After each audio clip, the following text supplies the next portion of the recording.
அமரம் படத்தோட movie review தான் இன்றைக்கி பார்க்க போகிறோம். இந்த படத்தோட ஸ்டோரி என்னென்னா, அரசியல்வாதிக்காக பல கொலைகளை பண்ணுற விசுவாசமான கைக்கூலி தான் ஹீரோ. கிழக்கு தொடர்ச்சி மலையில் மலை கிராமத்தில் வாழ்ந்துட்டு வர்றாரு. எப்பேற்பட்ட வேலையாக இருந்தாலும் தனியாளாகவே போய் முடிக்கக்கூடிய ஒரு பக்காவான வேலைக்காரன். இப்படி கூலிக்காக பல கொலைகள் பண்ணிட்டு இருக்கிற ஹீரோக்கு ஒரு அரசியல்வாதியை கொல்றதுக்கான வேலை ஒன்று வருது. அதை அவரும் கரெக்டாக செஞ்சு முடிக்கிறாரு.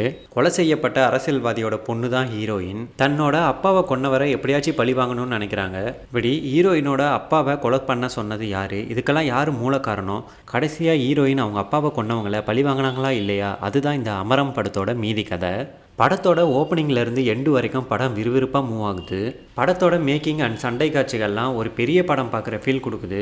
படத்தில் பார்க்குற நிறைய கேரக்டர் சூப்பராக இருந்தாலும் அவங்களுக்கு ஒரு ப்ராப்பரான எண்டே இல்லை. படத்தோட ஓப்பனிங்லேருந்து விறுவிறுப்பாக போயிட்டு இருந்த படம் படத்தோட கிளைமேக்ஸில் அட என்னடா இப்படி பண்ணிட்டீங்களே சே அப்படின்ற மாதிரி இருந்துச்சு.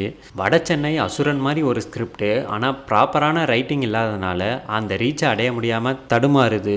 படத்தில் நிறையா ஃபைட் சீன்ஸ் இருக்குது, எல்லாமே நல்லா வந்திருக்கு. நிறையா ரத்த காட்சிகள் வரதுனால குழந்தைங்களை அவாய்ட் பண்ணிக்கிறது நல்லது. மற்றபடி ராவான படம் கான்செப்ட்லாம் எனக்கு ரொம்ப பிடிக்கும் அப்படின்னு சொல்கிறவங்க இந்த படத்தை கண்டிப்பாக பார்க்கலாம். இந்த படம் வர ஆகஸ்ட் 28 தியேட்டரில் ரிலீஸ் ஆகுது.